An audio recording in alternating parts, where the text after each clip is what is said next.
Bonjour à tous, bienvenue dans cette nouvelle vidéo très spéciale puisque on est sur le bilan de fin de saison, bilan de la saison 2 de Doctor Who qui est sorti il y a quelques mois. Et une nouvelle fois pour faire le bilan de la saison, je suis accompagné de Vegas. Bonjour, de la chaîne Parawoo. Ça fait plaisir. On fait les attentes de la saison ensemble, maintenant on fait le bilan de la saison. On arrive un peu après la guerre, un peu après la saison, mais au moins on a eu le temps d'être à froid, de revoir la saison plusieurs fois. Bah du coup on commence direct hein. J'ai bien fait un petit détour sur Joy to the World parce que Joy to the World en fait, il a quand même un impact sur la saison. Ok ouais. Ah si c'est ça je crois. Putain non j'ai pas mis la note globale. J'ai juste marqué Moffat. Eh ben ça résume parfaitement mon avis. Joy to the World du coup ça introduit de nouveaux personnages qui seront réintroduits plus tard. Donc forcément Anita. Anita, même Joy techniquement, mais oui. ça on en parlera vraiment à la toute fin pour The Raid, tu vois. J'avais bien aimé l'épisode jusqu'au moment de la résolution qui pour moi ça m'a gâché mon épisode. J'étais en mode putain mais Moffat refait du Moffat. Du coup je l'ai revu pour le bilan de la saison. Je me suis dit l'épisode est quand même vachement bien, dommage qu'il y ait cette fin quoi. J'ai remis en perspective cette fin par rapport au final et je me dis que même si elle me plaît pas, elle est quand même intéressante de ce que RTD a fait de la proposition de Moffat. Ouais. En voyant, tu vois, je suis plus doux avec l'épisode, je trouve que c'est vraiment un bon moment. Le jour de diffusion, je lui aurais mis un 4 sur 10. Là, aujourd'hui, je mettrais plutôt un 6. Ouais, moi pareil, je pense que sur 6 ou 7. Ouais. Et c'est vrai que mis en perspective avec le dernier épisode de la saison, on en reparlera, c'est pour ça que plus beau, ça donne un truc. C'est ça. À l'épisode, ça rend la fin que j'aimais pas, ça la rend un peu meilleure et c'est pour ça que du coup, je passe ma note de ce que j'avais avant. Mes notes ont jamais été dévoilées, hein. C'est des notes les notes pour lui-même. C'est des notes que j'ai fait pour moi-même et que j'ai partagées sur Discord ou etc.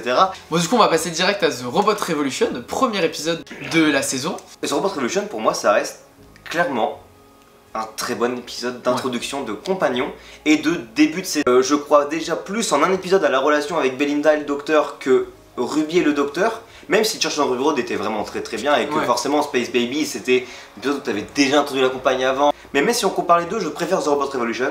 Et si on compare à Church, je trouve que même si Church est un très bon épisode, je préfère l'introduction qu'elle est faite avec Belinda. Je trouve que dans cet épisode là on a vraiment tout ce que j'attends d'une introduction de compagne. Et j'aime aussi le fait qu'on ait enfin une compagne qui vienne rentrer dans le docteur là. Ça c'est vraiment je pense le gros point fort de l'épisode. C'est ça, une compagne qui vient dire ah ouais du coup Sacha vous a cru aussi et c'est pour ça qu'elle est morte. Vous me scannez sans me demander mon avis, ramenez-moi chez moi. Vous êtes dangereux. Oui, c'est ça. Le docteur même dans l'épisode est comparé à Alan d'une certaine manière. Ah bah oui tout à fait. À la fin. Et puis le Planet of Incels c'était vraiment incroyable. Ah ouais. Petit reproche à la VF, ils ont traduit Planet of Incels par Planète de Frustrés. Ça détruit un peu le sens, mais en même temps on peut quand même comprendre le truc en sentant que c'est un côté frustration de pouvoir, même si ça réduit l'impact incels. Bah globalement je suis d'accord avec toi, enfin, c'est vraiment un très bon épisode d'introduction, j'ai adoré Belinda dès le début, je trouve que c'est un épisode tellement riche, les robots sont géniaux, ah ouais. Y a l'histoire des 9 mots qui donnent des séquences trop cool, les décors sont pulp, enfin c'est vraiment un côté très kitsch, mais que j'adore du coup, même dans le design du Dalan et tout, enfin j'adore. La S7 des années 60, et le fait que tu penses que ça parle d'IA et en fait ça parle d'incel, et moi j'adore surtout la séquence où les papiers se touchent et où ça donne une espèce de séquence expérimentale où ils deviennent vieux, ils changent et tout, il y a des couleurs. C'était trop bien, j'ai adoré ce moment. Totalement. J'avais mis 8,2 à cet épisode, je pense que c'est une note que je garderai même si peut-être un peu moins en le revoyant. Ouais, moi à l'époque j'avais mis 7 et je pense que je resterai sur 7 ou 7, peut-être que je me serais à 7,5 parce que... Et ce côté rappel des premiers SF avec la fusée de Tintin. Ouais, vraiment la fusée de Tintin. Les robots qui sont dans l'imaginaire des robots de l'époque. C'est les robots de The Sarah Jane Adventures. On dirait les robots du clip de Crazy Frog. Wouah, c'est tellement spécifique. En tout cas, très bonne introduction de saison, là il n'y a pas de soucis. Passons à Lux, l'épisode 2. Pour moi, Lux c'est le meilleur de la saison. Clairement. Peut-être en coude à coude avec un autre plus tard. J'ai adoré Monster Diffusion, j'ai adoré le revoir. Et pour le coup, c'est celui que j'ai revu le plus de la saison. Déjà que de base, je regarde 4 fois l'épisode quand il sort. La saison d'avant, c'était Dieu du Panthéon. L'épisode 2, là, épisode 2, Dieu du Panthéon encore. C'est vrai que la saison est assez copié-collé en termes de structure. Mais c'est pas gênant parce que finalement, les histoires racontent pas la même chose. Ce qu'on avait reproché au Toymaker, à Maestro ou à Sutek, c'est qu'ils s'étaient battus trop facilement pour des dieux. Là où pour Lux, en fait, ils ne battent pas Lux. Ils n'arrivent pas à battre de Dieu. Et c'est juste, Mais ils offrent à Lux ce qu'il cherchait. C'était un truc au début, la fin m'avait un peu dérangé. J'étais ah, j'aime pas trop la fin. Et en fait, en le revoyant, en fait, elle est hyper poétique la fin. Ah ouais, elle est c'est poétique. très très beau et en vrai, vraiment, je retourne ma veste là-dessus parce que en fait, la fin est vraiment trop belle quoi. Enfin, moi, pareil, j'ai tout adoré dans cet épisode, la séquence en animation, comment ils ont animé l'animation, c'était incroyable. Lux. Enfin, c'était magnifique.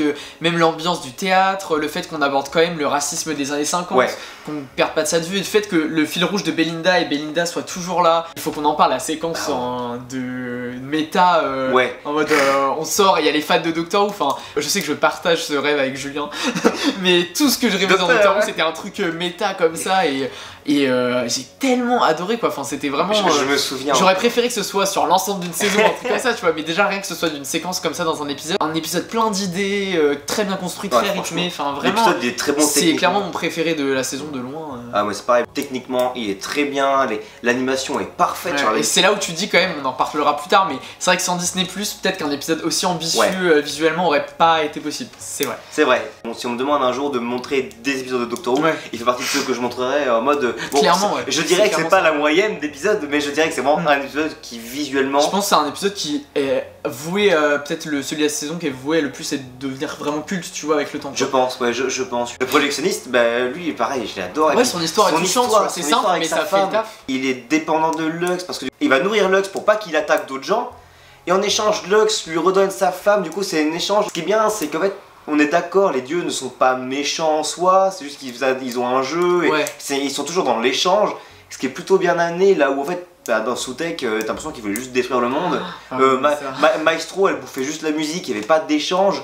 Alors que pourtant c'était établi déjà en fait que les dieux ils sont là pour s'amuser, il y a quand même ce truc d'échange et je trouve que c'était vraiment mieux illustré avec Lux. Si j'avais mis 9,4 je pense que je mettrais carrément 10 en vrai. J'avais mis 9 et je pense que je pourrais monter à 10 aussi hein. Mais bah du coup on peut passer à The Well, l'épisode 3 si je crois qu'on va pas être d'accord pour The Well. Bah je sais pas, j'avais mis 8,6. Je suis plutôt je pense en accord avec ma note. Je pense que je pourrais même monter à 9 parce que en fait, il y a juste le lien avec Midnight qui me dérange dans l'épisode. Sinon, je trouve que c'est un super épisode. Ça aurait pu être un 9. Parce qu'il fonctionne très bien tout seul. Mais dès que tu le lis à Midnight, et bah, tu remarques du coup toutes les incohérences. The Well, à l'époque, j'avais mis 7. Je vais rester sur un 7. Le lier à minuit, bah, ça détruit non seulement l'idée de base de l'épisode et l'idée de l'entité de Midnight. Oui, alors, de Midnight aussi, ok, l'entité de Midnight, elle évolue, etc. Mais le truc, c'est que du coup, vu que tu connais Midnight, bah, toi, ça te fait tiquer.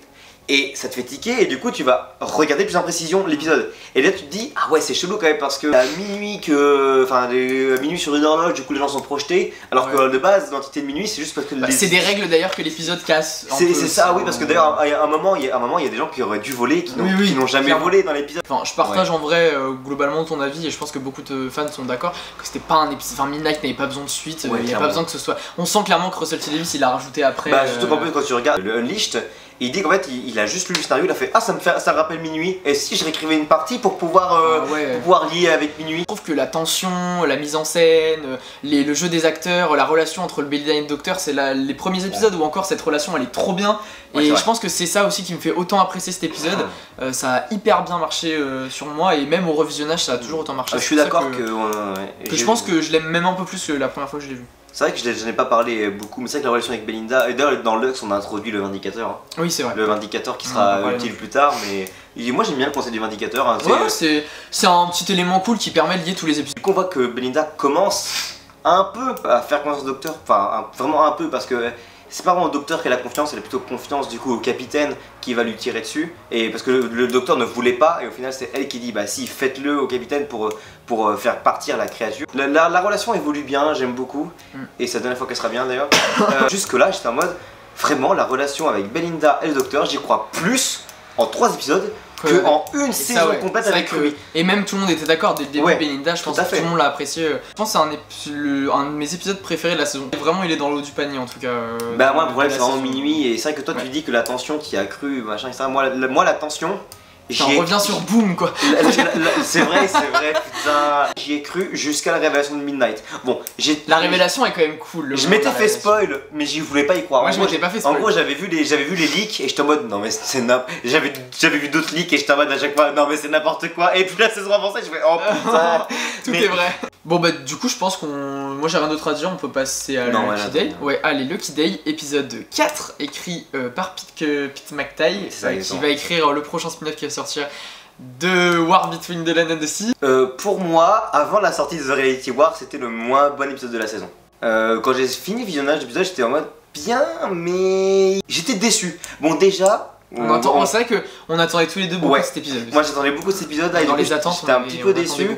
Déjà on peut lâcher l'éléphant au milieu de la pièce quoi. C'est un épisode centré sur Ruby. Oui, il n'y a pas le docteur quoi. Ouais, Belinda et 15 apparaissent juste au début. C'est là où Belinda a déjà commencé à disparaître de la saison quoi, vraiment. À partir de cet épisode là, Belinda devient vraiment invisible. Moi ça me dérange pas qu'on ait un épisode Dr Light et Companion Light, j'aime bien cette idée là. Moi aussi j'adore. Ouais. J'aime bien aussi être centré sur Unit, moi j'ai pas de problème avec ça. Unit. Ça c'est plus toi que moi, moi j'ai pas de problème avec Unit, enfin moi j'écoute les audios Unit, alors moi j'ai pas ce problème là. Et puis j'ai regardé des spin-offs sur Unit, enfin je veux dire c'est le connaisseur de Unit. Autant je l'ai pas ressorti sur d'autres épisodes cette saison, mais là c'est un épisode trop court quoi. Il aurait vraiment mérité au moins 10 minutes de plus au moins quoi. Moi j'avais mis 6 à cet épisode, alors je pense que au revision, parce que sur le coup je crois que j'avais vraiment pas aimé. Tout allait très vite, il y avait rien vraiment qui m'avait exalté dans l'épisode quoi. Au revisionnage, comme aussi j'en attendais beaucoup au premier visionnage, j'étais moins déçu, j'ai moins eu l'impression que ça allait aussi rapidement. J'aime bien le retournement de situation Conrad, moi je trouve ça cool, je trouve que c'est un bon personnage et qui va revenir d'ailleurs par la suite. Et c'est aussi cool qu'il soit déjà là dans cet épisode. Ce qui m'a un peu énervé, c'est qu'à partir de ce moment-là, j'avais un regain pour Ruby, tu vois, j'étais en mode en fait, ouais, Belinda j'ai kiffé, mais Ruby aussi elle est trop bien, tu vois. C'était trop bien d'explorer son traumatisme et tout. J'avais mis 6, je pense que je mettrais au moins 7. En fait, c'était quand même un bon épisode et que j'ai vraiment en plus avec le final, une grosse attache au personnage de Ruby finalement. Que j'aimais moins dans la première saison quand même. À ce moment-là, je me suis dit merde, je préfère Ruby cette saison-là que la saison d'avant. Et je trouve que c'est vrai ça, ouais.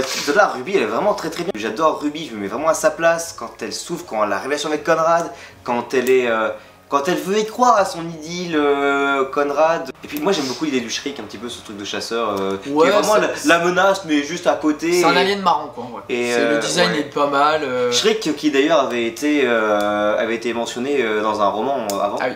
Mais après la scène de fin, je sais pas toi ce que t'en penses. Moi je suis toujours dubitatif sur cette scène où le docteur vraiment engueule Conrad. Je trouve cette scène très violente. Mais après je trouve que c'est un côté du docteur qui était intéressant et qu'on a peut-être pas eu le temps malheureusement d'explorer. Mais je sais pas ce que tu penses de cette scène toi. Alors du coup moi je vais finir juste sur Unit. J'ai beaucoup aimé Unit et je trouve que c'est une bonne. Je pense que ça nous donne un petit peu ce que va donner Unit dans The War Between the Land and the Sea. Dommage, la critique de Unit ne va pas suffisamment assez loin. Même pas très loin, franchement. Moi, un des trucs de l'épisode aussi, c'était que c'était un épisode qui était très pro-militaire. Oui, c'est vrai. Ouais. Ça c'est un aspect qui m'a un peu plus cringé. La critique de Unit va pas assez loin, la critique du complotisme va pas assez loin. En fait, il va jamais assez loin. Je suis content, mais je souffle quand il y a un rappel au brigadier. Autant là, le rappel au brigadier, j'étais content. Les gens aujourd'hui l'idéalisent. Alors que merde, quoi, dans Doctor and the Silurians, il fait exploser toute une colonie de Silurians alors qu'elle avait réussi à les rendre pacifiques, le docteur. Et je trouve vraiment que c'est un très bon rappel. Mais c'est vrai qu'à la fin, finalement, tout est bon, tout est content, unité pardonnée, alors que ça reste quand même une entité militaire. Avec ses dérives. Et sinon, la fin, comme tu dis, moi, elle m'a jamais gêné. Au contraire, moi j'ai bien aimé la fin parce qu'en fait on sait que ce docteur là est plus émotif et qui donc va s'emporter plus facilement et j'aime bien l'idée de voir un docteur qui va venir s'emporter. Et en plus de ça, ça initie du coup la recherche de Belinda. Moi j'aime beaucoup cette menace, même si c'est vrai que c'est violent de fou. Et en fait l'épisode nous montre que qu'on parle avec des complotistes, ça change rien à leur vision. Qu'on parle pas aux complotistes, ça change rien à leur vision. Et des connards resteront des connards en fait. Conrad. C'est ça, il y a qu'une lettre. L'autre truc aussi, c'est que du coup à la fin Conrad est libéré parce qu'il va revenir plus tard et il est libéré du coup par Mrs. Flood. Disons qu'à ce moment-là, j'étais en mode ah ouais, c'est très bien, et cool, il y a des mystères sur Mrs. Flood, donc continue le mystère de Mrs. Flood. Et du coup, moi j'étais très content avec ma petite théorie, moi, mais bon. À partir de Lux, elle ne brise plus le 4ème mur, Mrs. Flood. Ah ouais. Dans Robot Revolution, c'est vraiment un truc qu'ils ont. Ouais. Ça n'a eu aucune explication d'ailleurs, nulle part. Ce n'est pas logique, ça a aucune explication, enfin bref. Et moi, à l'époque de sortie, j'avais mis 5, je pense que je le relèverais à 6. Ok. Parce qu'il y a quand même des Putain, j'ai quand même trucs, plus apprécié du coup l'épisode que toi. Du coup, par rapport à ce qu'on avait dit, par rapport aux attentes qu'on attendait que ça introduise vraiment le spin-off, au final ça a pas fait tant que ça. Vraiment, c'était pas autant que je pense que tous les deux ça auraient espéré. Ça a pas introduit le spin-off, mais je pense après que peut-être ça va nous donner une idée. qu'au final peut-être avec ce qu'on va voir dans le spin-off, mais j'ai pas l'impression en tout cas, hormis montrer l'unit. Voilà. Non, par contre, le jeu immersif, le site web de Doctor Who introduit de bons éléments pour le spin-off. Mais bon, ça y est que moi qui fais gaffe. Ouais, je pense ça. Mais c'est bien, bravo pour cette attention. Du coup, on passe à l'épisode 5, The Story and the Engine. Engine, pardon. Enfin, moi j'avais mis 9. Je pense qu'on a tous les deux beaucoup aimé. Vraiment, j'ai adoré l'épisode. Ça se voit que c'est un épisode écrit par quelqu'un qui connaît déjà son sujet. Ouais, de fou. Inoue Lams, qui vraiment déjà avait écrit une pièce de théâtre. Ça se voit qu'il a juste un petit peu adapté sa pièce à Doctor Who. Je ressens ce que dans l'imaginaire j'ai d'un marché au Nigeria, ce marché avec plein de vie, plein de couleurs, tout le monde qui se connaît et qui est content de parler. Bah, c'est un épisode c'est vraiment un épisode de communauté quoi, qui montre la beauté de la réunion dans une communauté, et ça c'est vraiment je pense un des trucs. Enfin, c'est un épisode qui est très poétique parce que Inoue Lams c'est un poète mais, oui, de base, oui, c'est ça. Oui. Et clairement ça se ressent partout dans l'épisode, je trouve. Ce qu'il disait dans le Unleashed, c'est qu'en fait là-bas c'est plus que pour se coiffer qu'ils se réunissent, c'est vraiment pour parler, raconter des histoires, pour partager des moments. Et ce qui est bien retranscrit avec le barbershop, qui de base c'est pareil pour ce épisode de théâtre, mais là c'est bien retranscrit, d'autant plus que c'est devenu en fait un moteur à histoire. On n'a pas beaucoup parlé de l'ambiance musicale, mais pour moi c'est le seul épisode où l'ambiance musicale j'étais vraiment bien en accord avec ce que je voyais à l'écran. Et puis les dessins aussi sont très très beaux dans la fenêtre, dans la fenêtre là. Bah ça de toute façon toutes les idées visuelles je trouve de l'épisode sont magnifiques, que ce soit l'espèce de séquence animée, les dessins dans le cadre, le moteur est magnifique.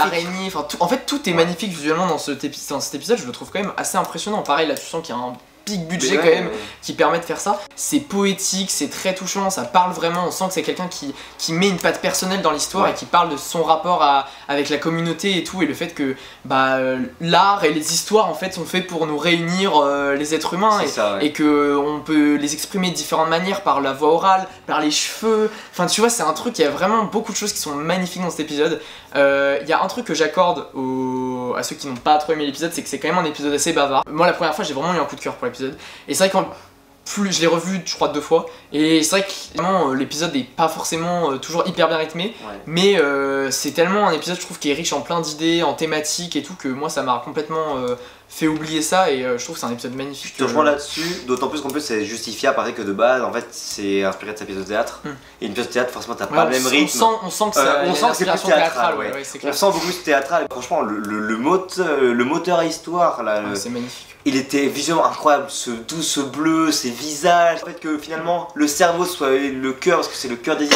Et franchement c'était vraiment incroyable. Le fait que le World Wide Web, le Nexus maintenant, ils appellent ça le Nexus, ce soit le fait tout ce qui relie les idées ensemble, les histoires, les dieux. C'est vrai que par contre c'est un épisode qui reste sur les dieux et tout, des fois assez abstrait quand même. Oui, c'est assez abstrait. C'est vrai que les concepts sont parfois un peu durs à pas envisager, mais c'est le principe de déité finalement. À s'imaginer, mais après sans les humains pas de dieu, sans les dieux pas d'humains. C'est vraiment très très beau dans le sens où en fait tout ne naît et ne soit transmis que par des histoires, ce qui fait que l'humanité est très liée à l'histoire, enfin aux histoires, et ce qui permet le partage, la réunion. Finalement ce que dit l'épisode en plus il nous donne une porte d'entrée pour une autre histoire. Celle du Fugitive Doctors. Je trouve un caméo qui a vraiment du sens là-dedans, tu vois, parce que elle, c'est justement tellement d'histoires avec elle qu'on n'a jamais eu, qu'on connaît pas, et c'est aussi, mine de rien, la seule autre docteur noire, donc forcément, elle a sa place dans cet épisode, et je trouve que son caméo était super, et même si c'est très bien amené. Ça faisait partie des leaks. Pour le coup, celui-là, c'est un des rares leaks que je voulais croire, parce que j'adore Fugitive Doctors. Quand il arrive au début, il fait c'est la première fois que je suis noir dans ma vie quoi. Donc ça veut dire qu'elle se souvient pas de sa vie de Fugitive Doctor. Et quand il est dans le Nexus, un endroit hors du temps et de l'espace, qui est confus d'histoire, et là il y a une fuite d'histoire de son passé dont il a oublié, ce qui fait qu'il y a une faille pour que le Fugitive Doctor rentre, et donc lui se remémore grâce à Abby qui va en fait avoir déclenché. C'est comme ça que j'ai lu le truc. En tout cas, moi vraiment, avec The Whale et Lux, c'est vraiment mon top 3 des épisodes préférés de la saison, clairement. Pour moi, c'est vraiment les 2 meilleurs de la saison. C'est un épisode unique en tout cas, ouais. On n'a jamais vu ça dans d'autres. Et moi j'aime beaucoup en fait, ce moment, la fin où il fait. Où il dit qu'il naît, il meurt, il renaît, il remeurt. Et on sent toute cette histoire, et c'est vrai que le docteur a vécu tant de choses dans une vie. Tous les petits caméos, des flashbacks. C'est encore des flashbacks. Ça, c'est la seule scène où ça passe. Ouais, je trouve que ça passe. Mais encore une fois, ça rejoint finalement en fait Empire of Death, ouais, et c'est vraiment, le final où c'est bon. Voilà, il y a des écrans, en vrai, c'est logique. Sur les 2 saisons, mon top 3, c'est clairement 73 Yards, Lux et Story in the Engine. Vraiment, cet épisode-là, c'est vraiment un épisode que j'aime et je me plais à me dire que je vais revoir à chaque fois. Après Belinda, c'est quoi Belinda, elle apparaît quand même Belinda, elle est vraiment, c'est l'épisode, elle est encore une fois effacée, elle est très peu là et elle a pas un rôle très important. Et le fait que quand elle va rejoindre le docteur, elle croise Poppy. Ça n'avait aucun sens, mais au moins moi ça m'avait intrigué à ce moment-là. Le développement est au point mort. Il n'y a plus de développement. Belinda ne sera plus du tout développée dans les prochains épisodes. L'épisode d'avant, on la voyait pas, et elle est différente de ce qu'on avait vu dans les 3 épisodes d'avant. L'épisode là, elle évolue pas, c'est la même relation, il n'y a pas plus de ça, enfin c'est très bizarre. À l'épisode, je mettrais 9. Ouais. Bah je pense que j'avais mis 9, je garde la même note. Et ben on va passer à l'épisode 6. Le début des problèmes. The Interstellar Song Contest. Alors moi j'avais mis 7,6 à cet épisode. Je pense que je l'ai plus apprécié maintenant que je l'ai revu. Je pense que je monterais au moins à 8. Vraiment un très bon épisode en fait. Hormis je pense Belinda qui m'a un peu énervé dans cet épisode parce que je trouvais qu'elle était plus du tout fidèle à... Vraiment comparé au début de saison, tu vois, c'est là où j'ai commencé à voir que le personnage s'effaçait complètement, quoi. Elle était complètement dépendante du docteur. Au revisionnage, plein de qualités et plein de lectures que je lui trouvais pas autant au premier visionnage. Enfin, c'est un épisode fun.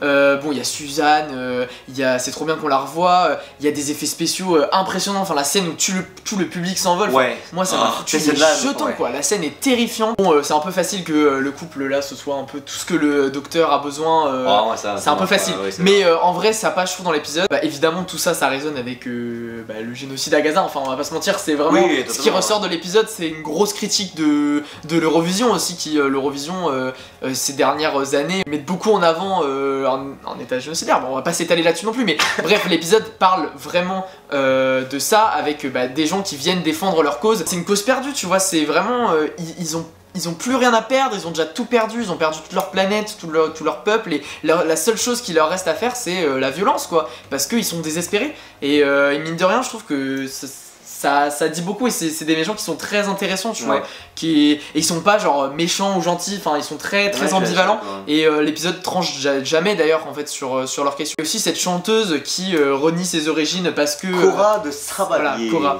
c'est parce que c'est la honte, tu vois, même si c'est pas du tout un épisode parfait, loin de là, il y a plein de choses qui vont pas dans cet épisode, plein d'idées, et c'est un épisode qui en vrai est hyper engagé politiquement. La critique de l'état génocidaire d'Israël.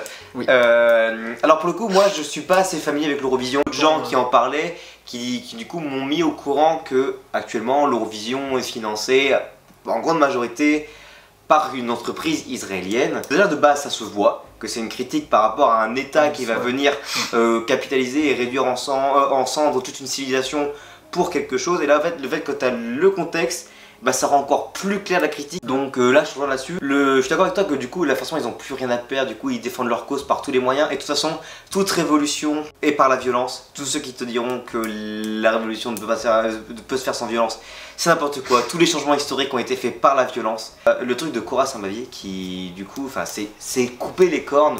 Faut pas qu'on lui rappelle que ça à Lyon, j'ai l'impression que moi ça me rappelle en fait ce faux narratif qui est diffusé notamment par CNews et toutes ces merdes de chaînes de chaînes d'opinion, comme quoi en fait un bon immigré c'est un immigré qui s'assimile, mais c'est pas vrai. C'est pas vrai, parce que du coup là on voit qu'elle s'assimile, mais elle prend quand même pour elle toutes les remarques qui sont faites sur les Elion, qui sont donc sa famille, ses amis. Elle a dû enlever qui elle était vraiment. Le gars apprend que c'est un Elia, quelqu'un qui vient d'Elia, et pareil, il veut plus lui parler, il veut plus rien faire. C'est une bonne critique, c'est quelque chose qui montre qu'en fait finalement les gens intolérants resteront intolérants. Moi de base, je n'ai jamais été un grand fan de l'Eurovision. Tout ce que j'ai de clichés d'origine de l'Eurovision, je l'ai retrouvé dans l'épisode. Des chansons de merde, dans des spectacles de merde. C'est vrai que je suis pas fan de l'Eurovision, je suis pas atteint, mais désolé les fans de l'Eurovision. Et pour moi, en fait, le fait qu'il n'y ait pas de chanson en plus, et qu'on ait juste le deux gadou et la chanson de fin, pour moi c'est vraiment parfait. Moi je demandais pas plus de chansons. J'aurais aimé une petite chanson en plus, mais bon, après je comprends ton avis. Il est aigri. Moi, non mais je t'adore du gadou, qu'est-ce que tu racontes? Pareil, la chanson de fin elle est magnifique. On comprend rien parce que c'est pas de l'anglais, c'est pas du français, c'est rien, c'est une langue qui a été inventée spécialement. Ça m'a foutu les frissons. Et malgré tout, la chanson m'a quand même mis émotionnellement dedans. Par contre, le truc que j'aurais voulu, c'est revoir Turlo, parce que quand on dit que Korra vient de représenter Trion, moi je voulais revoir Turlo, j'avoue. J'aurais kiffé. Là, j'aurais kiffé. Pareil, moi j'adore le retour de Suzanne. Moi j'aime beaucoup son retour, le fait que du coup ça soit son point d'ancrage au docteur. Le fait que quand le docteur va trop loin, et bien en fait Suzanne soit en mode grand-père, tu vas trop loin, arrête. Et effectivement quand Belinda soit là, qui arrive, qui se rend compte de ce qu'il fait, c'est peut-être le point aussi que j'ai reproché à l'épisode au niveau de son message. C'est le docteur qui se défoule sur Kid. Et j'aime que le dos soit plus émotif avec ça, mais je trouve que là il va peut-être un poil trop loin et du coup ça va peut-être en contresens avec le message. Je suis toujours dubitatif, je sais pas quoi penser de cette scène avec la scène de Conrad aussi, tu vois, c'est des scènes qui me mettent vraiment mal à l'aise parce qu'on voit le docteur dans une vraiment facette plus sombre. Je pense que je l'ai pas aimé du tout au début, ça m'a vraiment dérangé. Au final avec le revisionnage, c'est plus passé, mais je trouve que c'est quand même une scène qui aurait peut-être pas dû aller aussi loin. Oui, c'est ça. En fait, la scène est intéressante. La limite a peut-être été trop franchie. Du coup, la scène post-générique. La scène post-générique. Littéralement la bi-régénération de Mrs. Flood en la Rani, finalement. La Mrs. Flood, c'était la Rani depuis le début. Déjà, moi, vous savez que la bi-génération, j'ai détesté ça et je suis un vieux aigri. Je reste un peu sur. C'est vraiment un truc que j'aime pas. Donc là, encore une bi-génération, déjà, ça m'a énervé et. J'avoue qu'en vrai j'étais pas déçu que ce soit la Rani, mais j'étais déçu que ça ait été fait de cette manière là. J'aurais préféré par exemple l'apprendre dans Reality War ou Wishworld, mais je trouve ça trop bizarre qu'on nous mette comme ça en scène post-générique, on a vraiment l'impression que ça a été rajouté à la dernière minute. J'ai pas aimé cette scène, ça m'a pas non plus gâché tout l'épisode, faut pas déconner non. Moi la Rani je voulais absolument la revoir et je suis très content, je trouve que la Rani de Punjabi est très très bonne. Ouais par contre, en tout cas Punjabi, l'actrice est vraiment l'actrice incarne, moi quand je la vois je me dis c'est la Rani. La bi-génération, déjà que j'ai pas aimé pour le docteur, j'ai détesté pour la Rani. Pourquoi Mrs. Flood c'est la Rani? Waouh, il me fait peur. Ça n'a pas de sens. Je pense que dès le début RTD en fait avait pas du tout prévu que c'était la Rani. Dans le Unleashed il dit oui, j'avais toujours cru que c'était la Rani. Quand tu réfléchis aux autres saisons, à la saison 1 et tout, ça se voit que c'était pas du tout. Elle a pas le comportement d'une Rani, elle casse le quatrième. Mrs. Flood a pas mal chanté. C'est tout qu'on reproche à Mrs. Flood de la saison 1. Mais c'est vrai que quand on regarde Mrs. Flood de la saison 2, elle le fait moins. Elle le fait, à part de Robot Revolution, elle le fait moins. Pour moi, Mrs. Flood, c'est pas logique que ça soit la Rani. Ça me va que ça soit la Rani parce que j'aime beaucoup la Rani, très content de revoir la Rani. Est-ce que tu veux qu'on passe à Wishworld du coup? Ouais. Allez, on passe à la première partie du final, donc Wishworld, épisode 7. Parce que j'ai mis quand même 8,4 à l'épisode. Clairement, ma note baisse. Je pense que ce serait plutôt genre aux alentours de 6,5, 7. J'ai quand même pas mal de trucs que j'aime dans l'épisode. Et les introductions, de toute façon, ça marche toujours. Tout est intriguant en fait. L'histoire avec Ruby. Maintenant qu'on a eu le final, je prends moins de plaisir à la regarder, mais c'est pas un épisode qui est désagréable. Le concept des tasses qui tombent, j'aime bien. Les décors de l'unité et tout, enfin tout ça, j'aime bien en vrai. Moi aussi, le jour de la diffusion, j'étais quand même plus enthousiaste que maintenant que j'ai le final. L'épisode final avec War vient vraiment baisser mon appréciation de Wishworld, mais si je reste sur le truc de à part de Reality War, je reste sur quand même Wishworld, j'ai quand même pas trouvé trop désagréable. Bon concept, il y a des bonnes idées. La Rani, alors je sais qu'il y a des scènes qui font un peu débat, mais moi j'ai bien aimé la Rani dans cet épisode. Pour moi, la Rani dans cet épisode là, c'est 50% la Rani, 50% Missy. Bah c'est vrai que la danse est très bizarre. Quoi. Ça c'est la scène en trop. Quoi. Ça, la danse ne fait pas Missy. Le truc des gens racontaient que nous étions amants lorsque nous dansions là. Non, ça va pas, c'est pas la Rani.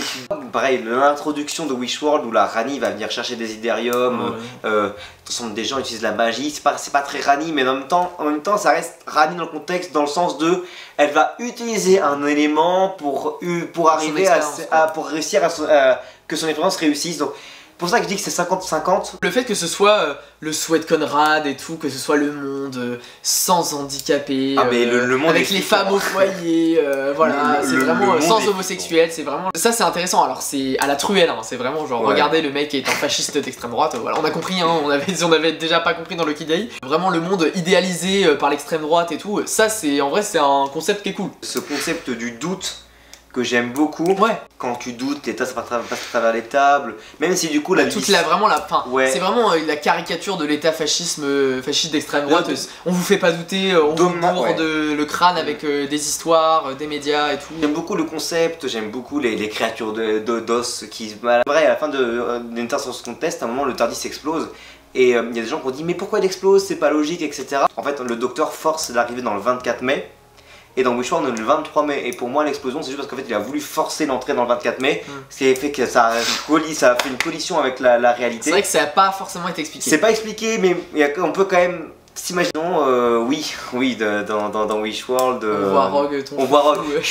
J'aime beaucoup. Alors par contre là c'est le seul moment où l'effet est spécial le plus moche qu'on a vu depuis des saisons. C'est affreux. Maintenant qu'on a eu on sait que Justigatoi est parti, ça fait du mal de se dire qu'on les verra probablement jamais tous les deux. Très content, le caméo est cool. Ça a pas trop de sens. C'est lui qui réveille le docteur et qui fait que le docteur va se questionner un peu plus. Encore des flashbacks, mais on a des flashbacks de Larani, et ça pour le coup, très peu de gens à l'heure actuelle ont vu les classiques, et du coup c'est vrai, j'étais plutôt content de revoir les flashbacks. Mais ouais, alors c'est vrai que Omega, en vrai je pense que c'est un truc moi ça me fait hype de fou, hein. Moi je veux revoir Omega. C'est pas un des trucs qui me hypait le plus, mais j'étais très content. Moi je suis très content, toujours content du petit teasing d'Omega, mais c'est vrai que je suis très content que ce soit un peu plus centré sur Ruby et Shirley. Encore une fois Ruby incroyable, j'aime pareil, j'ai beaucoup aimé Shirley. Et c'est ça, et c'est là en fait on se rend un peu compte, c'est bête, mais Belinda en fait a eu 3 épisodes de gloire, et après en fait c'est un peu Ruby qui a pris le... Et mine de rien, sur l'ensemble des 2 saisons, bah Ruby a un peu plus mon affect, tu vois. Mais Belinda dans ce épisode là c'est vraiment invisible. C'est voulu parce que bah comme le docteur tu vois elle est réduite à être la femme de ménage.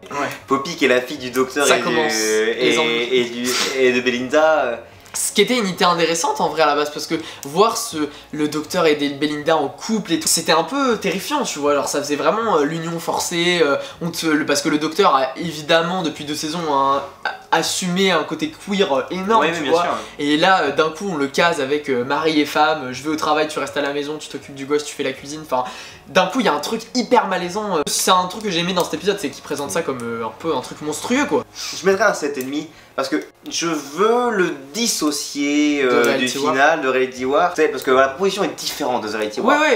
Alors on passe au gros morceau, The Reality War, dernier épisode de la saison. Alors moi j'ai mis 5. Je pense que j'ai fait un peu la paix avec ce final. Je me suis un peu adouci. Clairement je montrais ma note. Comparé à Empire of Death qui était le final de la saison 1, j'ai largement préféré ce final là. Empire of Death j'avais tout détesté, et Reality War il y avait quand même déjà des trucs que j'aimais bien. Je trouve que la première partie du final est pas parfaite mais vraiment bien. Anita j'étais trop content de la revoir. Bon les scènes là avec les docteurs là, bon, on souffle un peu. Moi j'ai adoré le traitement de Larani et d'Omega. Ça c'est un truc, en vrai je trouve que Larani, qu'on voit son plan, que là c'est vraiment Larani. Elle veut faire revenir les Time Lords par Omega et tout, c'est vraiment un projet scientifique et tout. Je trouve que ça lui correspond vraiment bien, là c'est vraiment le personnage. Omega, j'adore son retour parce que moi j'adore qu'on nous troll un peu comme ça avec des méchants, genre c'est attendu son retour depuis des années, et en fait le mec qui revient et au bout de 2 secondes bah non ça y est l'araignée se fait bouffer et le mec il dégage en fait. Ça a été bien traité et ça a été un moyen un peu d'expédier Omega sans que ce soit décevant. Moi ça pas un truc qui m'a déçu. J'aime beaucoup moins l'aspect Belinda est enfermée dans une boîte pendant une grande partie de l'épisode. Moi vraiment le fait que le personnage de Belinda qu'on nous avait présenté au début de la saison finisse comme ça, où elle a pratiquement plus aucune place dans l'épisode. C'est très bizarre, je trouve que l'épisode se retourne d'un coup et que Poppy, un personnage random de Space Babies, prenne autant d'importance. J'ai quand même bien aimé la résolution du monde des souhaits avec Ruby et Conrad. Je trouvais que Ruby, voilà, c'est vraiment, je l'ai adoré dans ce final, Ruby. Globalement, c'est un épisode devant lequel j'ai passé un bon moment, ce qui était vraiment pas le cas de Empire of Death. Oui, la fin est pas ouf. Vraiment, la fin est pas ouf. Et ça m'a énervé la première fois et ça m'énerve toujours quand je la revois. Mais c'est vrai que comme l'ont dit Pauline et Julien dans leur vidéo, c'est pas la fin qui était prévue à la base, on le sait. Alors même si le truc de Poppy et tout c'était quand même un peu, c'était quand même prévu. Ouais, c'était prévu. La fin régénération et tout était pas prévu à la base. Whittaker, je suis content de la revoir quand même. C'est un caméo qui est super, c'est un caméo qui a du sens, je suis content que Russell T Davies donne de l'importance à ce docteur là. Même si ça me saoule, je trouve ça débile que le docteur se sacrifie pour une enfant qui pourrait, tu vas dans le futur, tu vas la chercher, je sais pas, tu vois. Enfin je trouve que ce sacrifice est débile mais fallait bricoler un truc. J'aime bien quand même la scène de la régénération, je trouve que la régénération est très jolie avec ce lien avec Joy. Ouais. Vraiment c'est un final qui m'a gonflé sur beaucoup de points, que je trouve débile sur beaucoup d'aspects, que je trouve des fois il divertit juste pour divertir et les révélations n'ont aucun sens, la fin des fils rouges n'a aucun sens, mais j'ai quand même pris un minimum de plaisir. J'avais mis 5, je mettrais au moins 7, même s'il y a beaucoup de défauts, je pense que j'ai un peu fait ma paix avec ce final. Moi je pensais avoir fait ma paix avec l'épisode, je l'ai revu, ça m'a de nouveau énervé. Premier visionnage, épisode, je lui aurais mis un 1 sur 10. Maintenant que je l'ai revu, je lui mets 5 sur 10. Il y a des trucs qui arrivent à me faire oublier à quel point je le déteste. J'avais mis 4 sur 10 Empire of Death. Malgré tout, je pense que je préfère The Reality War. Ouais, franchement. Au moins, Omega, ça détruit pas les paramédias, contrairement à Soutech. Je vais commencer graduellement dans le négatif. Premièrement, que dans Wish World, on voit les personnes handicapées présentes. Sauf qu'on nous dit que Conrad ne peut pas s'imaginer leur existence, du coup ils sont invisibles aux yeux des autres mais ils n'existent pas. Alors pourquoi Rose, elle, est vraiment invisible et disparue et elle réapparaît que quand Anita apparaît alors que c'est incohérent. Deuxième point que je n'aime pas du tout dans cet épisode, c'est comment se termine la Rani. J'aime l'idée que voilà, la bigénération, il reste une des deux Rani. Mais si une Rani aurait dû se faire bouffer, pour moi, c'était Mrs. Flood. Et c'est l'idée, le fait que la Rani, elle est trop confiante, cette Rani là, du coup c'est elle qui se fait bouffer, mais merde quoi, on a une nouvelle version de la Rani qui vient d'une bigénération qui n'est pas expliquée, on sait pas comment ça marche. RT nous a dit, oui vous inquiétez pas, vous aurez une explication, l'explication c'est juste, oh bah c'est sûrement parce que du coup on est stérile, alors du coup on se divise. Ouais c'est pas une explication ça, tu rajoutes du lore à la bigénération, t'expliques pas pourquoi elle existe et comment elle fonctionne. Finalement est-ce que Mrs. Flood va quand même finir par devenir la Rani Interstellar Contest, donc projeté dans le passé pour finir être bouffé? Ça va pas. Non, je pense que je prends trop la tête et que RTD n'a jamais réfléchi à ça. Je sais que Omega, beaucoup de gens ont apprécié. Omega, il est quand même moins moche que Soutech. Franchement. Non. Je comprends ce qu'a voulu faire RTD avec Omega, qui soit devenu sa légende, qui soit devenu cette créature difforme, ce titan. Je comprends ce qu'il a voulu faire. Ça me dérange qu'on nous fasse dire c'est Omega qui revient et qu'on ait ce truc de merde moche. En vrai, si l'incrustation est mieux faite, etc. Mais je dis moche parce que j'aime pas le design. Et d'ailleurs, dans les leaks aussi, il disait qu'Omega reviendrait avec des griffes. Et j'étais en mode n'importe quoi. Et on a des griffes qui apparaissent de la porte. À la fin, là, Desiderium est donné du coup à Carla. J'ai fait, ah bah bientôt à la fin de l'épisode. Je regarde et je vois que ça fait 40 minutes. Attends quoi, il reste encore une demi-heure d'épisode là. Qu'est-ce qu'ils vont raconter? L'épisode, il monte au max, il redescend et il perd en rythme totalement parce qu'on reprend à plat et pour moi c'est vraiment ça tue l'épisode. Il résout trop vite tout ce qu'il a mis en place et ça détruit complètement le rythme de l'épisode. Des enjeux tout autres après. Oui, c'est logique qu'il y a le docteur qui veut sauver des gens, mais je pense qu'il y avait d'autres moyens. Même s'ils veulent nous faire croire ça depuis des semaines là, le départ de Justicatoire n'était évidemment pas prévu. Mais bien sûr, tout ça pour que finalement Belinda, qui était une femme forte, indépendante, devienne une femme forte, mère au foyer. Le problème c'est qu'elle est vraiment réduite à ça quoi. Ça devient son seul enjeu, c'est je suis maman qui veut protéger bébé. Et c'est l'enjeu de 90% des personnages féminins dans tous les films. Tu prends les 4 Fantastiques qui est sorti il y a 2 semaines, c'est pareil. C'est un gimmick un peu qu'on associe souvent les personnages féminins à leur maternité et que ce soit tout le temps les personnages féminins qui soient réduits à ça. Et encore une fois, Belinda, un des personnages féminins principaux qui est réduit à sa maternité. C'est de la misogynie involontaire, intériorisée. Oui, bien sûr que c'est pas volontaire. Les points positifs du final, j'ai retrouvé ma Rani. Bon, il y a encore un petit peu de Missy dedans, mais je trouve que c'est déjà plus Rani. Je suis assez content. Je suis content que Mrs. Flood survive malgré tout. On retrouve ce côté scientifique, on retrouve Mel qui va dire ah ouais j'ai affronté la Rani, j'aime beaucoup ce truc là. Très content que l'épisode s'ouvre sur Anita qui débarque. Anita qui était la vraie GOAT pour moi de Joy to the World. Et vraiment la meilleure séquence de... Clairement, et je suis très content de la revoir. Et en fait j'aime beaucoup ce que RTD fait de l'idée de Moffat de l'Hôtel du Temps, le fait qu'elle a un passe-partout qui peut ouvrir sur n'importe quoi. Ce truc qui fait que pour moi ça passe moins, ça fait que du coup elle soit on a l'impression qu'elle est amoureuse du docteur. C'est un peu bizarre, ouais. Je trouve que c'est pas cohérent avec la Anita qu'on a vue dans JoJo's World. Pour moi, s'il y avait des compagnons dans l'épisode, pour moi c'était vraiment Anita et Ruby. Unit, j'aime beaucoup Unit cet épisode, j'aime beaucoup le fait que d'un seul coup que la tour Unit soit une arme. C'est justifié pourquoi il n'y a pas Mrs. Flood dans Joy to the World. La Rani demande justement à Mrs. Flood mais comment ça se fait qu'il y a ce portail qui s'ouvre en 4202. Et là t'as la Mrs. Flood qui dit ah mais j'ai pris un congé à Noël. Et la Rani fait mais pourquoi t'aurais dû la suivre partout? Et là la Rani répond mais toi aussi t'es en congé vu que tu es moi. Et ça j'avoue pour moi c'est vraiment un truc que j'aime beaucoup. En tout cas j'aime bien ce petit retour de Unit, voilà je trouve ça bien. J'aime beaucoup le fait que quand le docteur dit no more wish, il y a un vœu qui est resté intact. C'est pas Poppy mais c'est Conrad. L'épisode montre à quel point Ruby est une bonne personne, est une trop bonne personne. Elle avait toutes les raisons du monde de faire souffrir Conrad. Mais qu'est-ce qu'elle fait? Elle lui souhaite le bonheur.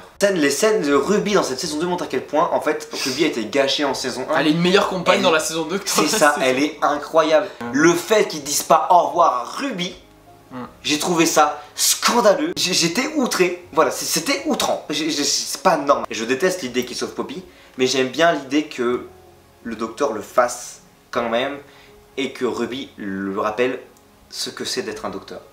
Il sauve des vies, même si elles ne sont pas réelles. Et ça c'est beau. La scène avec 13 incroyable, j'adore 13. Ah mais Jodie Whittaker, moi quand Jodie Whittaker est réapparue, j'étais trop content. Et j'aime beaucoup le pic attenante. Ah mais c'est toi, mais d'habitude c'est toujours l'autre qui apparaît et j'aime beaucoup ça, Jodie Whittaker, mon acteur préféré, je suis content de mon cœur. On adore Jodie Whittaker, moi j'adore Jodie Whittaker, j'étais très content de la revoir et j'aime beaucoup comment ça se finit de je t'aime docteur, et que le docteur dit mais je dis jamais ça moi. Et ça montre bien à quel point en fait l'épisode capture l'essence du docteur, de quel point il était émotionnel celui-là. Et la scène de régénération, elle est magnifique. Le fait qu'il aille voir Joy et qu'il dise Joy to the world et qu'il aille dire qu'il est jamais seul parce qu'elle est toujours présente, je trouve que ça rapporte une bonne conclusion. Enfin, moi j'avoue, la première fois ça m'a un peu saoulé, tu sais, qu'il l'évite et tout, mais en fait dès que tu revois la scène est tellement émouvante quand même, genre la musique est magnifique. Ouais, la musique, c'est vrai qu'après avoir croisé Trey et avoir régénéré, tu vois, il réatterrit dans le jardin. Et l'autre truc que j'aime pas, c'est que le docteur, qu'est-ce qu'il fait dans cette scène-là? Il scanne Poppy sans le consentement de la maman Belinda. Du coup la fin de la régénération. Ah oui, la fin de la régénération. J'aime pas que ce soit Billie Piper qui apparaisse parce que Gatwa est en sandwich entre Piper et Tennant.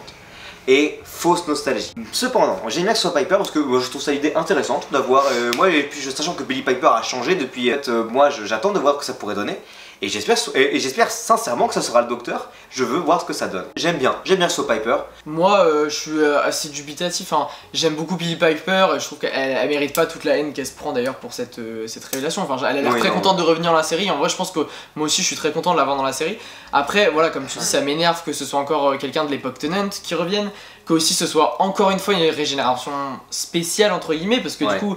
On sait que ça va être un docteur spécial parce que c'est un visage que le docteur connaît très bien, voilà, donc forcément ça va être un truc un peu spécial même si elle est le docteur. Et c'est vrai que ça m'embête un peu. À vouloir donner un effet de surprise absolument, je trouve qu'on gâche un peu l'émotion d'une régénération, d'un passage, de la différence d'un docteur à un autre, quoique l'opposition, enfin après voilà, je suis pas opposé non plus à la nouveauté. Mais c'est très très bizarre comme choix. J'aurais préféré clairement que ça se finisse sur un fondu au noir. Je suis pas contre, je suis pas pour non plus, je suis vraiment, je suis mid quoi. Du coup je pense qu'on a un peu fini de parler de Reality War. C'est un gros morceau quand même. Comme on a parlé de chaque épisode, on peut aborder des points plus globaux de la saison. Le docteur part du coup dans cette saison, donc vraiment c'est un bilan de son ère en fait. Et c'est vraiment très dommage parce que je trouvais que le docteur était assez effacé dans sa saison précédente.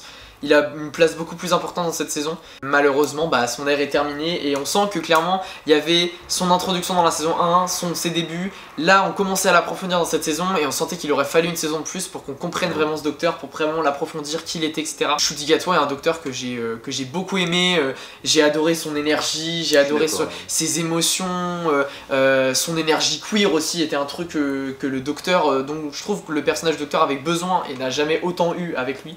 Ncuti Gatwa c'est un acteur que j'avais déjà adoré dans Sex Education toute mon enfance. Désolé papa et maman, je regardais Sex Education en secret. J'ai rien à rajouter, vraiment je pense vraiment comme toi. Et on ressent les saisons de 8 épisodes, malheureusement. Ouais c'est ça malheureusement. Autant je suis content d'avoir un spin-off, mais franchement, j'aurais peut-être préféré avoir pas de spin-off et plus d'épisodes. Plus d'épisodes, bah oui clairement, je suis d'accord. on n'a pas eu assez de Gatois et de 15, et c'est pour ça que je te rejoins en fait. J'aurais voulu plus de 15, vraiment plus de 15.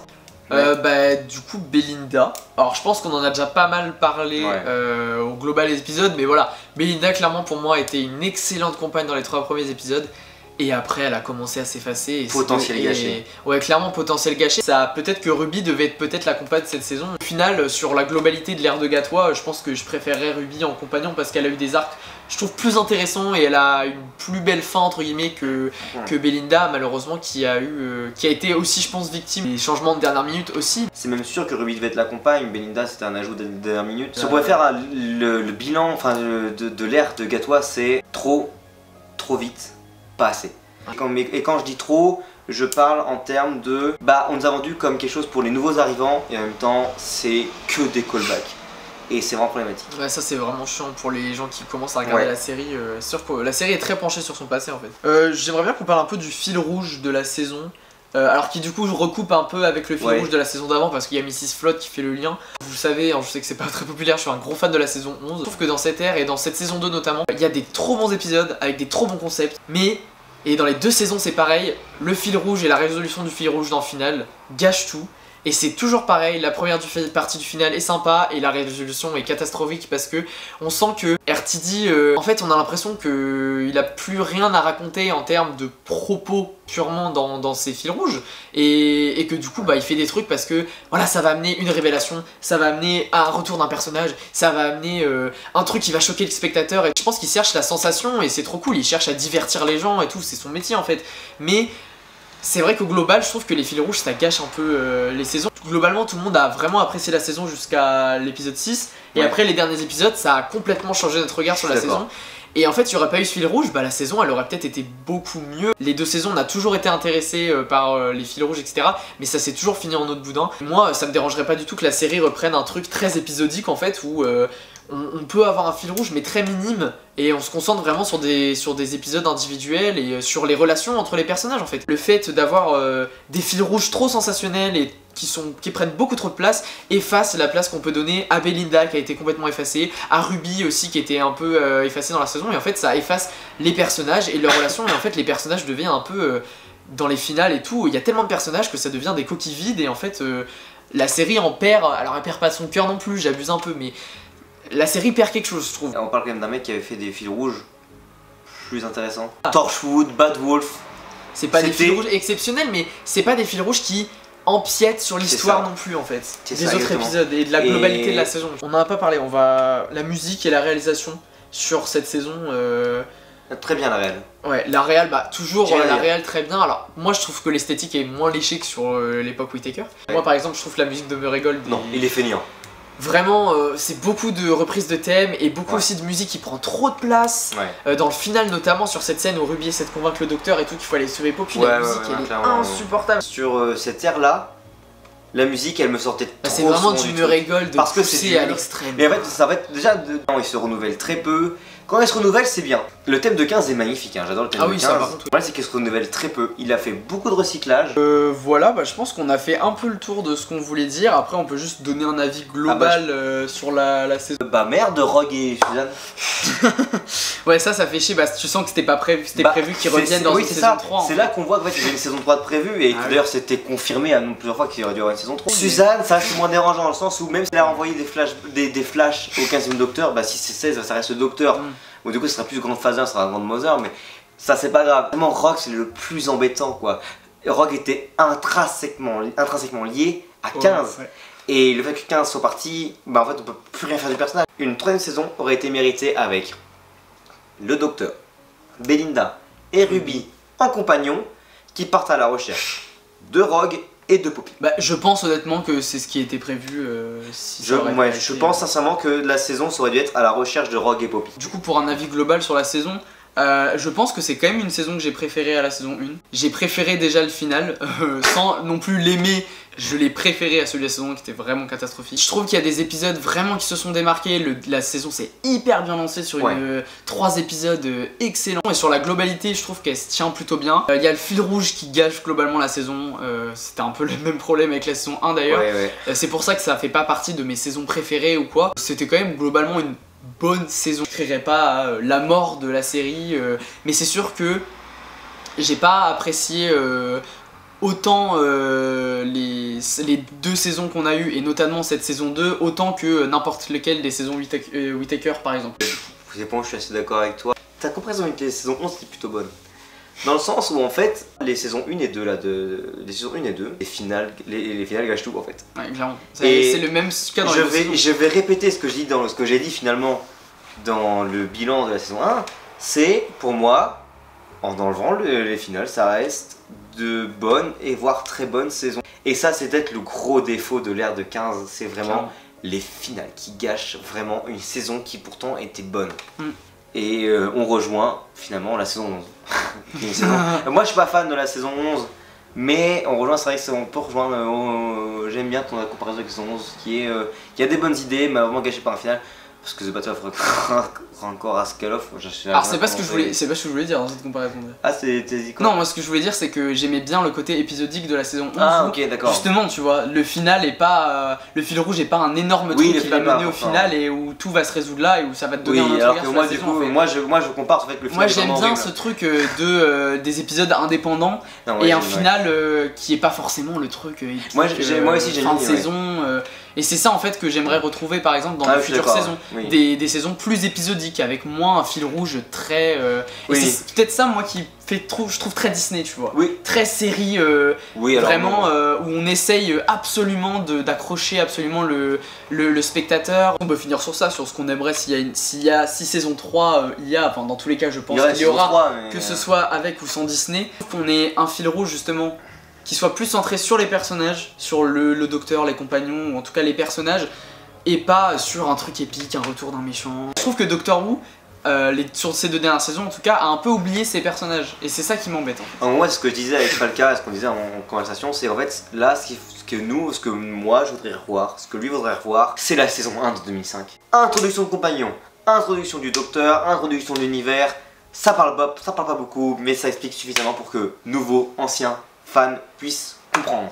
Après en soi je demande pas à ce qu'on fasse un retour en arrière à ce qu'était la saison 1, mais juste qu'on se reconcentre plus sur les personnages et sur les histoires et pas sur un fil rouge global. Et pitié qu'on arrête de ramener des méchants aussi. Non, ça me dérange pas trop. Non mais à un moment il faut aussi, tu vois, ils ont dit on fait un nouveau départ, mais en fait tout dans ces saisons, tout ramène au passé. Qu'on remet des saisons à au moins 10 ou 11 épisodes. Bah ça je pense que c'est impossible. Honnêtement là je pense que ça, c'est juste le format des séries qui a changé malheureusement ça. Bon bah je pense du coup qu'on a fait le tour de tout ce qu'on avait à dire sur cette saison 2, sur cette ère aussi. Merci de nous avoir écouté parler pendant si longtemps. Désolé. Et bah, n'hésitez pas à donner vos épisodes préférés en commentaire, votre avis sur la saison, vos attentes pour le futur de la série aussi, qu'est-ce que vous avez aimé, voilà. Parlez-nous en commentaire, on adore vous lire. Merci d'être venu une nouvelle fois pour qu'on fasse... on aura fait les attentes de la saison et le bilan ensemble. Donc merci beaucoup pour ta présence. Aussi, merci à toi. Et puis merci à vous d'avoir suivi toute la saison, d'avoir regardé le bilan. Et on se retrouve très bientôt, j'espère, pour parler de The War Between the Land 2, pour d'autres vidéos aussi. Et on se retrouvera aussi, peut-être nous deux, pour parler d'une saison 3. En tout cas, on fait des gros bisous. Et merci. À bientôt. Pareil, merci beaucoup d'avoir suivi. Et désolé si je vous ai paru véhément. Ou aigri. Pardon. Mais non. Non, ça va. Salut tout le monde. Au revoir.